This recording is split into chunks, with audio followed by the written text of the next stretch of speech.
Current affairs मतलब MJT education. Hello दोस्तों, good morning. स्वागत है एक बार फिर से आप सभी का एमजेटी एजुकेशन में। साथियों, आज है 1 जनवरी 2025। Wish you very very happy new year आप सभी लोगों को, सभी एमजेटी परिवार वालों को। तो हैप्पी न्यू ईयर के दिन मैंने कहा मैं भी आपको सरप्राइज दे दूं। तो आज से डिजिटल बोर्ड पर क्लास करने का प्रयास करेंगे, तब तक जब तक ठंडी ना लगे खूब, है ना। जब तक मन किया, जिस दिन बहुत ज़्यादा ठंडी बढ़ जाएगी उस दिन पीपीटी मोड पर पढ़ा देंगे, ठीक है। तो आप लोग कोऑपरेट करिए, कंटेंट में कोई कमी नहीं आएगी, चाहे पीपीटी मोड हो चाहे डिजिटल बोर्ड हो। हाँ, कुछ लोग को डिजिटल बोर्ड पर ज़्यादा पसंद आता है, शेयर कर दो, उन लोग को भी बुला लो। शुरुआत करेंगे 1 जनवरी 2025 के करंट अफेयर से। वीडियो को लाइक, शेयर और चैनल को सब्सक्राइब जरूर कीजिएगा। शुरू करते हैं, ठीक है। चलिए, तो सबसे पहले रिवीजन करते हैं। जैसे कि आप जानते हो, पुरानी प्रथा है, दिख रहा है ना क्लियर। हाँ, चलिए, तो पुरानी प्रथा के अनुसार हम लोग पहले रिवीजन करेंगे, उसके बाद फिर आगे बढ़ेंगे आज की तरफ। कल हम लोगों ने पढ़ा था पृथ्वी के 7 महाद्वीपों में से प्रत्येक की सबसे ऊंची चोटियों पर चढ़ने वाली दुनिया की सबसे कम उम्र की महिला कौन बन गई। ये बन गई काम्या कार्तिकेयन। मध्य प्रदेश सरकार ने पशु विनिमय कार्यक्रम के तहत कितने बाघों को राजस्थान, ओडिशा और छत्तीसगढ़ में स्थानांतरित किया। तो 15 बाघों को, 4 राजस्थान, 3 ओडिशा और 8 छत्तीसगढ़ में जाएंगे इसके तहत, ठीक है ना, इस स्थानांतरण के तहत। ये नीचे वाली लाइन छुप रही है, चलो इसको गायब कर देते हैं। तो किस राज्य सरकार द्वारा स्वर प्लेटफॉर्म लॉन्च किया गया। गुजरात सरकार के द्वारा लॉन्च किया गया है सुशासन दिवस के अवसर पर, यानी 25 दिसंबर के अवसर पर। इसके अलावा कल हम लोगों ने पढ़ा था आईसीसी ने T20 cricketer of the year का पुरस्कार इसके लिए नामित किया है किसे, अर्शदीप सिंह को। कोनोरू हम्पी दूसरी बार महिला विश्व रैपिड और ब्लिट्ज का खिताब जीती हैं, पहली बार 2019 में जीती थी। केरल ने चंडीगढ़ को हरा करके अपना पहला सीनियर राष्ट्रीय पुरुष हैंडबॉल प्रतियोगिता जीत ली। इसके अलावा प्रगति की 45वीं बैठक हुई पीएम मोदी की अध्यक्षता में। एक भारत श्रेष्ठ भारत के तहत मणिपुर और उत्तर प्रदेश ने MOU पर हस्ताक्षर किए हैं अगले 3 सालों के लिए। और king cup international badminton championship ये पहली बार हुआ और लक्ष्य सेन ने कांस्य पदक जीता है। भारत की तरफ से इकलौते व्यक्ति गए थे यहाँ पर खेलने। अमेरिका के पूर्व राष्ट्रपति जिमी कार्टर का निधन हो गया है। 100 वर्ष की उम्र में इनका निधन हुआ है। 2002 में इनको शांति का नोबेल मिल चुका था। क्लियर। तो ये थे टॉप 10 करंट अफेयर के क्वेश्चन कल की वीडियो से, जिनका आपने 1 मिनट में किया रिवीजन। अब हम लोग बात करेंगे आज की करंट अफेयर की तरफ। आज की करंट अफेयर की इसकी क्विज PDF आपको MZT ऐप पर मिल जाएगी और वहीं पर आपको ई बुक्स और कोर्सेज मिल जाएंगे। ई बुक और कोर्सेज वाले ध्यान दें कि लास्ट दिन है आज। एक बार फिर से प्राइस ड्रॉप किया गया था न्यू ईयर ऑफर के तहत, तो ये 149 में आपको मिल रहा है, चाहे संकल्प बैच हो, चाहे सफलता बैच हो GS का, चाहे फिर आपका अर्जुन बैच हो NTPC वाला। तो आप इनको अगर ज्वाइन करना चाहते हैं ज्वाइन कर सकते हैं। इसके अलावा हमारे ई बुक्स पर भी भारी डिस्काउंट दिया गया है। इन सब के लिए कूपन कोड आपको डालना है MZT, ठीक है ना। कूपन कोड में आपको MZT डालना है, जिससे आपको ये डिस्काउंट मिल सके। MZT ऐप पर मिलेगा। पहला क्वेश्चन बहुत ही महत्वपूर्ण है, बहुत ही ध्यान से देखिएगा। हाल ही में निर्वाचन आयोग ने एक आंकड़े जारी किए 2024 के लोकसभा का। दुनिया का सबसे बड़ा, सबसे विस्तृत एक चुनाव का डेटा जारी है। दुनिया का सबसे बड़ा हम लोग चुनाव भी कराते हैं वैसे, तो दुनिया का सबसे बड़ा लोकसभा चुनाव का या कहें कि चुनाव का डेटा जारी किया गया है, वर्ल्ड लार्जेस्ट। और इसमें पूछा गया है इस दौरान मतदाताओं ने कहां पर महिला मतदाताओं का प्रतिशत देश में अधिक रहा, किस राज्य में। तो इसका ऑप्शन तो आप सीधा सीधा लगा देंगे पुडुचेरी, है ना। लेकिन इस क्वेश्चन से बहुत सारे फैक्ट बनेंगे, इसलिए इस क्वेश्चन को ध्यान से आपको देखना है। इस पर एक डिटेल वीडियो भी बनानी चाहिए।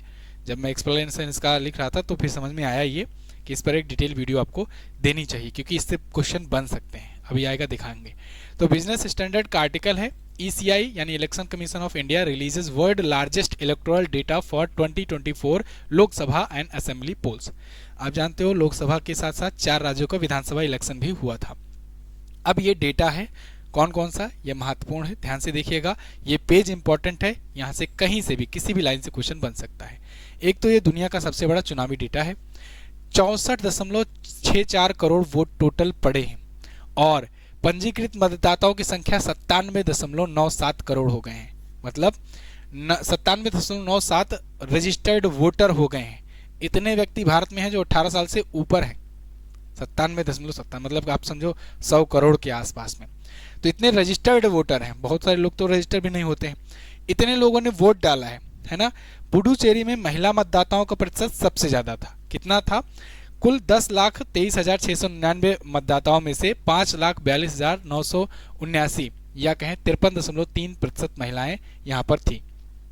केंद्र शासित प्रदेश ये जो पुडुचेरी है, इसमें लिंगानुपात में भी काफ़ी सुधार देखने को मिला है। 2023 में 1127 था, अब 2024 में 1130 हो गया है यहाँ पर लिंगानुपात। लिंगानुपात मैंने आपको समझाया था ना कि प्रति 1000 पुरुषों पर कितनी महिलाएं हैं, उसी से पता चलता है कि लिंगानुपात क्या है, सेक्स रेशियो कितना है। असम, ये याद रखना, असम के धुबरी में सबसे ज़्यादा 92.3% वोट पड़े। सबसे ज़्यादा वोटिंग किस राज्य में हुई पूछा जाएगा तो असम में बताना। सबसे कम वोटिंग कहाँ हुई तो जम्मू एंड कश्मीर के श्रीनगर में सबसे कम वोटिंग हुई 38.7%। सबसे कम होकर के भी सबसे ज़्यादा रही, जम्मू कश्मीर वगैरह में इतना भी नहीं होता था। 2024 के लोकसभा चुनाव में 10,52,664 पोलिंग स्टेशन थे। कितने पोलिंग स्टेशन? इतने पोलिंग स्टेशन, ठीक है ना।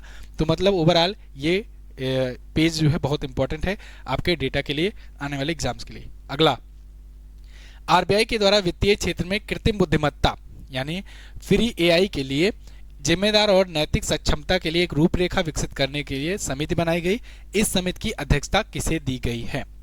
देखो, अब थोड़ा सा रेलवे के पैटर्न को देखते हुए यहाँ पर क्वेश्चंस भी आपको लंबे लंबे दिए जाने शुरू हुए हैं, है ना। पहले क्या होता था, शॉर्ट टर्म में क्वेश्चन रहता था, उसके बाद एक्सप्लेनेशन में पूरा डिटेल दिया जाता था। अब थोड़ा सा आप लोग को भी और परेशान करेंगे, क्वेश्चन भी लंबा लंबा देंगे, है ना, और जिससे आपको थोड़ा एग्जाम वाला थोड़ा और माहौल यहाँ नजर आए। फिलहाल तो कुल मिलाकर मोटा मोटा ये है कि कृत्रिम बुद्धिमत्ता यानी आर्टिफिशियल इंटेलिजेंस पर एक समिति बनाई गई है। ये कमेटी क्या करेगी कि देखेगी कि वो आर्टिफिशियल इंटेलिजेंस का एथिकल यूज सब लोग कर रहे हैं कि नहीं, कोई इसका अनएथिकल यूज तो नहीं कर रहा है। एथिकल और अनएथिकल क्या है इसको समझो। जैसे आप सुनते होगे हैकिंग, हैकिंग भी दो टाइप की होती है, एक होती है एथिकल हैकिंग, एक होती है नॉन एथिकल हैकिंग या अनएथिकल हैकिंग। जो एथिकल हैकिंग है वो मतलब ऐसी हैकिंग जो सही कामों के लिए की जाए, और जो अनएथिकल हैकिंग होती है वो ऐसी हैकिंग जो किसी का डाटा चुराने, किसी को नुकसान पहुंचाने, कोई क्राइम करने के लिए की जाती है, तो वो हुआ अनएथिकल हैकिंग। फिल्मों वगैरह में देखते हो आप कि पुलिस भी कभी कभी हैकिंग करवाती है, तो वो एथिकल हैकिंग में जोड़ा जाता है, ठीक है ना, पुलिस के लिए भी हैकर काम करते हैं। तो ऐसे ही एआई अब आया है, आर्टिफिशियल इंटेलिजेंस, तो बहुत लोग एआई का उपयोग कर रहे हैं।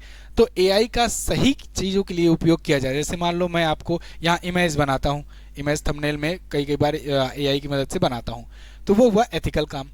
अब उसी एआई का यूज अगर मान लो कोई ऐसा करे डीप फेक वीडियो बनाने के लिए, किसी का मॉफ वीडियो बनाने के लिए, तब वो हुआ अनएथिकल चीज। तो इसी के लिए यहाँ पर एक आरबीआई ने समिति बैठाई है, और बहुत इंपॉर्टेंट क्वेश्चन है ये। इस समिति की अध्यक्षता इन्होंने दी है किसे? पुष्पक भट्टाचार्य जी को। इस समिति में 8 सदस्य हैं। देखिए, RBI set up 8 member panel to develop framework for the ethical use of AI, है ना। तो एथिकल यूज एआई का हो सके इसके लिए बढ़ाई गई है। पुष्पक भट्टाचार्य इसके अध्यक्ष हैं, या आईआईटी बॉम्बे के प्रोफेसर हैं।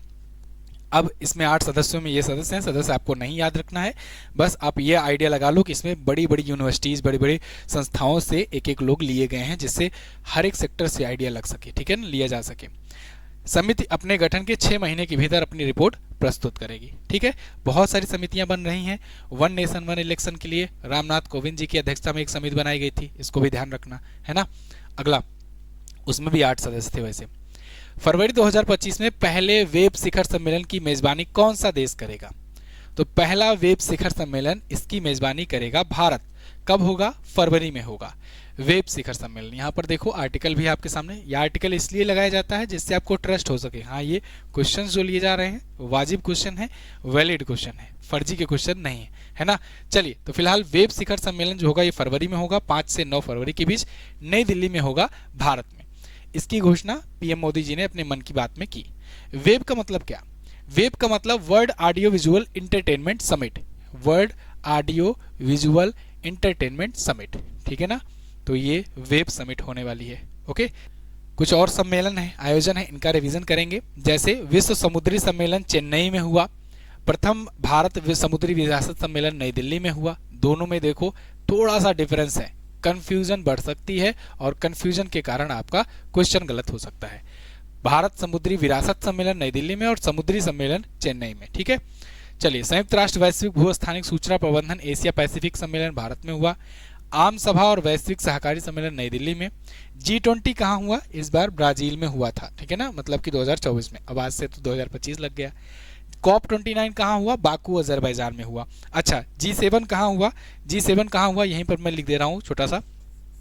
G7 कहाँ हुआ? इटली में हुआ, इटली में हुआ, है ना। G7 2024 का G7 सम्मेलन। पहला एशियाई बौद्ध शिखर सम्मेलन नई दिल्ली में हुआ। 17वां भारत शहरी गतिशीलता सम्मेलन गांधीनगर में हुआ। एशिया स्वच्छ ऊर्जा शिखर सम्मेलन सिंगापुर में। और ब्रिक्स शिखर सम्मेलन, ये भी बहुत इंपॉर्टेंट है, ये रूस के कजान शहर में हुआ। यहाँ तक कि ये इतना इंपॉर्टेंट है कि आपसे शहर का नाम पूछा जा सकता है, आपसे पूछा जाएगा। उसको भी पता है कि रूस में होना है, सबको पता है, क्योंकि बहुत बड़ी समिट हुई थी। बहुत मतलब बहुत बड़ी समिट नहीं कहेंगे, बहुत भूचाल मचाने वाली समिट थी, सबको चौंकाने वाली। तो ये जो सबको चौंकाने वाली समिट हुई थी ब्रिक्स, तो पूछ लेगा कि ये कहाँ हुई थी या रूस के किस शहर में हुई थी? मॉस्को, इसके बाद कजान ना, बहुत सारे ऐसे दे दीजिएगा। अगला, डेलाइट इंडिया की रिपोर्ट के अनुसार भारतीय अर्थव्यवस्था वित्तीय वर्ष 2025 में 6.5% से बढ़कर के कितने प्रतिशत हो जाएगी? तो डेलाइट इंडिया ने अपनी रिपोर्ट बताई है भारत की इकोनॉमिक ग्रोथ को लेकर के, जैसा कि सब अनुमान बताते हैं। तो इसने अपना कितना अनुमान बताया है? इसने बताया है कि 2025 में ये 6.5% से बढ़कर के 6.8% हो जाएगी। यहाँ पर देखिए article, Indian economy to grow 6.5 to 6.8% in financial year 2025। अच्छा, एक बात और, जब आपको फाइनेंशियल ईयर 25 लिखा रहे तो इसका मतलब आप क्या समझोगे? 2025-26 समझोगे, 2024-25 समझोगे, या 2023-24-25 समझोगे? तो इसको आपको समझना है फाइनेंशियल ईयर 2024-25। ठीक है, कंफ्यूजन होती है इसमें, इसलिए मैं बता रहा हूँ, उसको ध्यान देना। अगर FY25 लिखा है तो इसका मतलब है 2024-25, 2025-26 मत लगा देना। FY अगर 26 लिखा है तब होगा। वैसे इन्होंने FY26 के लिए भी अपना डाटा जारी किया है कि अगले फाइनेंशियल ईयर के लिए 6.7 से 7.3% के बीच में रहेगा, लेकिन इस बार ये 6.5 से 6.8% के बीच में रहेगा। इन्होंने एक रेंज बताई है। अच्छा, जो पुस्तक अपनी आ रही है उसमें मैंने क्या किया है, क्योंकि ऐसे क्वेश्चंस बहुत आते हैं, बहुत सारी रेटिंग एजेंसी अपनी अपनी रेटिंग डालती हैं, तो मैंने क्या किया कि टेबल बनाकर आपको दे दिया है ना। इस टेबल में जितनी भी संस्थाओं की तरफ जो भी अनुमान बताए गए हैं फाइनेंशियल ईयर 2024-25 तक का, दिसंबर तक, तो उसका सबका डाटा है। जैसे आप रिवीजन करो, दिख रहा है ना क्लियर? चलो मैं बोलते जा रहा हूँ। RBI का 7.2% बताया, स्टेट बैंक SBI ने 8% बताया, संयुक्त राष्ट्र ने 6.2% बताया हुआ है, IMF ने 7% बताया हुआ है, विश्व बैंक ने 7% बताया है, फिच रेटिंग्स ने 7.2% बताया है, क्रिसिल ने बताया है 6.8%, यूनिटेड ने 6.5%, NIPFP ने 7.1%, मॉर्गन स्टैनली ने 6.3%, इंडिया रेटिंग एंड रिसर्च ने 6.5% और मूडीज ने 7.1%। तो सबकी रेटिंग यहाँ पर बुक में आपको एक टेबल बना करके दे दी गई है, बार बार वो क्वेश्चन जिससे रिपीट ना हो और आप परेशान ना हो, है ना। नहीं तो अलग अलग जगह पर अलग अलग क्वेश्चन रहता है तो लोग सोचते हैं यार कितना याद करें, कैसे याद करें, वैसे ज़्यादा इंपॉर्टेंट होता भी नहीं है। अगला, हाल ही में कहाँ पर 18वां हाथी महोत्सव आयोजित किया गया? तो 18वां हाथी महोत्सव कहाँ हुआ? तो आप बताओगे ये हुआ नेपाल में। ठीक है, चलो, नेपाल में होता है हाथी महोत्सव, नेपाल में होता है कुकुर तिहार, कुकुर तिहार, ठीक है ना, यानी कि तिहार यानी कि कुत्तों का महोत्सव है, ठीक है ना। और एक काग तिहार भी होता है, काग तिहार, काग तिहार यानी कि कौवों का महोत्सव होता है। तो कौवा हो गया, कौवा हो गया, कुत्ता हो गया, हाथी हो गया। अच्छा, घोड़ा कहाँ होता है? इसको मैं लिख दे रहा हूं नेपाल, नेपाल, है ना। घोड़ा का कहाँ होता है? घोड़ा महोत्सव, चलो बताओ। घोड़ा महोत्सव नहीं याद आएगा, काला घोड़ा महोत्सव याद आएगा, है ना। तो काला घोड़ा महोत्सव महाराष्ट्र लगा देना, महाराष्ट्र लगा देना। अच्छा बताओ, ऊंट महोत्सव कहाँ होता है? ऊंट महोत्सव, तो ऊंट महोत्सव होता है कहाँ पर? राजस्थान में, ठीक है ना, जैसलमेर, ठीक है। ऊंट महोत्सव होता है। और क्या? कुत्ता हो गया, घोड़ा हो गया, काला घोड़ा, ऊंट हो गया, और कोई जो नजर आ रहा है? चलिए, और हार्निवल, हार्निवल पक्षी महोत्सव है। हार्निवल कहाँ होता है? नागालैंड में होता है, नागालैंड, ठीक है। ये जानवर और पक्षी से है, लिंक करो, किसी भी तरीके से लिंक करो। एक होता है मणिपुर में, एक होता है मणिपुर का जो जीव भी है, राजकीय राजकीय पशु है, क्या है? संगाई महोत्सव, ठीक है ना, संगाई महोत्सव, संगाई, तो संगाई हिरन, वहां पर संगाई हिरन टाइप है मणिपुर का, तो वहां होता है ना, मणिपुर, इसको मणिपुर लगा दो। तो संगाई, सिरुई लिली और संतरा, संगाई, ये अचाई लेमन, ये सब यहाँ पर होते हैं मणिपुर के। तो फिलहाल हाथी महोत्सव हुआ नेपाल में, नेपाल के बारे में जान लो। 5 दिन तक ये चलेगा, 30 दिसंबर को समापन इसका था। हाथी परेड निकाली गई, बहुत सारी चीजें हुई। काठमांडू इसकी राजधानी है, राष्ट्रपति हैं रामचंद्र पौडेल और नेपाली रुपया यहाँ की करेंसी होती है। एक और बात, पुस्तक अब अपनी आने वाली है ना, बहुत दिन से यही कह रहे हैं पुस्तक आने वाली है। फिलहाल सब कुछ फाइनल हो गया है, आज से लिस्टिंग इसकी स्टार्ट हो गई है। आप ऑर्डर कर पाओगे जब ही, अभी रिव्यू में है ये, अमेजन पे रिव्यू में रखते हैं और जैसे ही रिव्यू कंप्लीट हो जाता है तो अनलॉक कर देते हैं, उसके बाद सब आप ऑर्डर कर पाओगे। तो आप व्हाट्सएप चैनल या टेलीग्राम चैनल ज्वाइन करके रखो, जैसे ही लिस्टिंग कंप्लीट वहाँ सक्सेस हो जाती है, अप्रूव हो जाती है, तो तुरंत मैं आपको लिंक भेज दूंगा, आप वहाँ से फिर ऑर्डर कर पाओगे अमेजन से, ठीक है ना। तो पुस्तक ज़बरदस्त है इस बार की, इस बार तो मतलब कंटेंट देख करके आपको मज़ा ही आ जाएगा।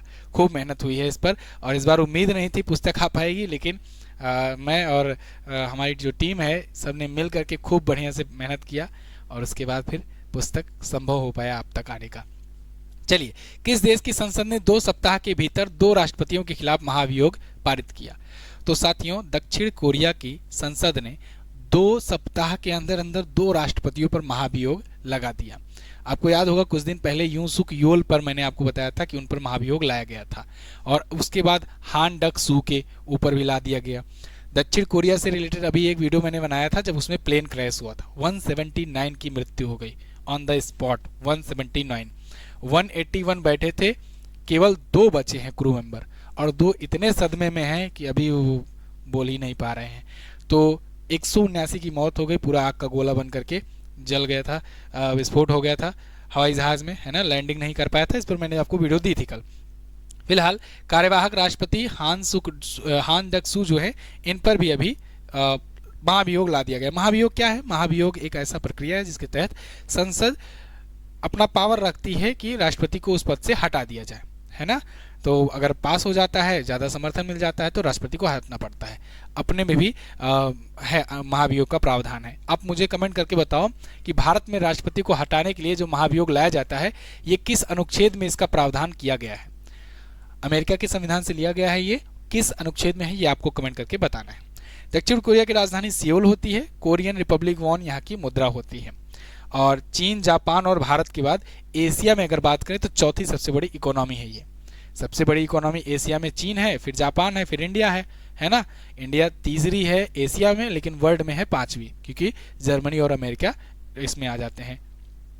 चलो, हाल ही में भजनलाल शर्मा की सरकार ने राजस्थान में कितने नवनिर्मित जिले और संभाग को समाप्त कर दिया? तो देखो यहाँ पर क्या हुआ कि अशोक गहलोत जी की जब सरकार थी तो उन्होंने 9 जिले और 3 संभाग नए बनाए थे। मैंने क्वेश्चन कवर कराया था आपका। लेकिन अब भजनलाल शर्मा आए हैं, नए सीएम हैं वहाँ के राजस्थान के, अभी पिछले साल चुनाव हुआ था। तो भजनलाल शर्मा ने क्या किया कि वो जो नए नए जिले जो बनाए गए थे और संभाग बनाए थे, उनको फिर से इन्होंने समाप्त कर दिया। इन्होंने कहा इसकी कोई ज़रूरत नहीं है। तो 9 जिले और 3 संभाग जो नए जुड़े थे, नवनिर्मित थे, इनको फिर से हटा दिया गया है। तो यानी कि कहें अब फिर से राजस्थान में 41 जिले हो गए हैं।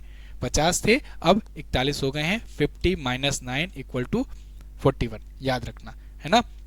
ये जिले कौन कौन से हैं ये यहाँ लिस्ट दी गई है। जो राजस्थान वाले हैं, राजस्थान स्पेशल एग्जाम की तैयारी करते हैं, उनके लिए इंपॉर्टेंट है, बाकी के लिए नहीं इंपॉर्टेंट। बाकी के लिए केवल संख्या इंपॉर्टेंट है बस, ठीक है। तो 2023 में ये अनाउंस किया था अगस्त में, किसने? अशोक गहलोत जी ने बनाए थे 17 नए जिले और 3 संभाग बारी बारी करके जोड़े थे। उसके बाद टोटल हुआ था 50। तो अब 50 संख्या फिर से हो गई है 41। 200 विधानसभा में सीटें हैं, 25 लोकसभा में और 10 राज्यसभा में यहाँ से सीट जाती है। अच्छा, भजनलाल शर्मा बीजेपी पार्टी से हैं और हरिभाऊ किशन राव बागडे ये यहाँ के गवर्नर हैं। राजस्थान, ये देखिए, भारत का सबसे बड़ा राज्य है क्षेत्रफल की दृष्टि से। क्षेत्रफल की दृष्टि से पहले पर ये है, दूसरे पर मध्य प्रदेश है, तीसरे पर महाराष्ट्र है और चौथे पर है उत्तर प्रदेश, क्षेत्रफल की दृष्टि से, ठीक है ना। ये बात याद रखना। जनसंख्या की दृष्टि से सबसे ज़्यादा उत्तर प्रदेश है। तो ये अपना बॉर्डर किससे किससे लगाता है? पंजाब, हरियाणा, उत्तर प्रदेश, मध्य प्रदेश और गुजरात से। जयपुर यानी पिंक सिटी इसकी राजधानी है। यहाँ पर पुष्कर झील है, राजसमंद है, जयसमंद है, सांभर है, पिछौला है, फतेह सागर है। सांभर झील याद रखना, ये खारे पानी की सबसे ज़्यादा खारे पानी वाली झील है। भारत में लवणता के मामले में, साल्टिसिटी के मामले में सबसे ज़्यादा यही का वाटर जो है वो खारा है ना। चिल्का झील खारे पानी की सबसे बड़ी झील है, लेकिन पूछा जाए लवणता के मामले में सबसे ज़्यादा खारा पानी किसका है, तो सांभर झील का है। Sariska national park, Ranthambore national park और केवला देवघाना पक्षी विहार यहीं पर है। घूमर, पनिहारी, कालबेलिया, गोगा ये प्रमुख नृत्य हैं। आगे बढ़ते हैं। अच्छा, मज़ा आ रहा है कि नहीं? मुझे भी मज़ा आ रहा है डिजिटल बोर्ड पढ़ाने पर, लेकिन क्या करें, तो दिन भर में इतना वीडियोस रहता है, इतना वो रहता है, कोर्सेज पर भी देखना और इस पर भी देखना, तो इसलिए फिर इसको रात में रखते हैं प्रोग्राम, है ना। तो इसलिए पीपीटी मोड पे बनता था, लेकिन कोशिश रहेगी अब से डिजिटल बोर्ड पे बनने की। लेकिन आप लोग सपोर्ट दिखाओगे तब। खूब शेयर करो, लगाओ स्टेटस, हैप्पी न्यू ईयर का तो आज लगाओगे ही, इसको भी लगाओ। हाल ही में सबसे तेज 200 टेस्ट विकेट लेने वाले भारतीय गेंदबाज कौन बने? तो ये बन गए हैं जसप्रीत बुमराह। अभी ऑस्ट्रेलिया से टेस्ट चल रहा है, तो ऑस्ट्रेलिया में जो टेस्ट चल रहा है, हालांकि भारतीय टीम हार गई, लेकिन उस टेस्ट मैच में ये 200 टेस्ट विकेट सबसे तेज लेने वाले ये खिलाड़ी बन गए हैं। इन्होंने अपनी 8,484वीं डिलीवरी के साथ, वैध डिलीवरी के साथ ये प्राप्त किया। मतलब कि 8,484वीं गेंद ये फेंक रहे थे, तब ये 200 टेस्ट विकेट प्राप्त हो गए। इससे पहले किसके नाम रिकॉर्ड था? मोहम्मद शमी के नाम, जिन्होंने 9,896वीं गेंद पर अपना 200 विकेट पूरा किया था। वकार यूनिस के नाम 7,725 गेंद के साथ सबसे ऊपर है। फिर डेल स्टेन है, फिर कागासी रोबाडा है।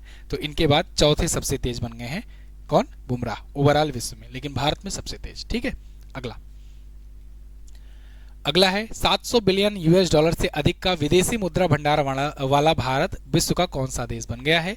तो 700 बिलियन से ज्यादा यूएस डॉलर से ज्यादा विदेशी मुद्रा भंडारण वाला भारत बन गया है तीसरा देश। ठीक है ना। किसके बाद? सॉरी, चौथा देश बन गया है। किसके बाद? ये बन गया है चाइना, स्विट्जरलैंड और जापान के पास। चाइना, स्विट्जरलैंड और जापान के पास सबसे ज्यादा है फॉरेक्स रिजर्व। फॉरेक्स रिजर्व क्या होता है?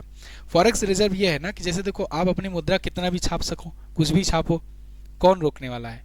कितनी वैल्यू होगी, लेकिन कैसे पता चलेगा? तो वो वैल्यू पता करने के लिए देखा जाता है कि आपके पास फॉरेक्स रिजर्व कितना है।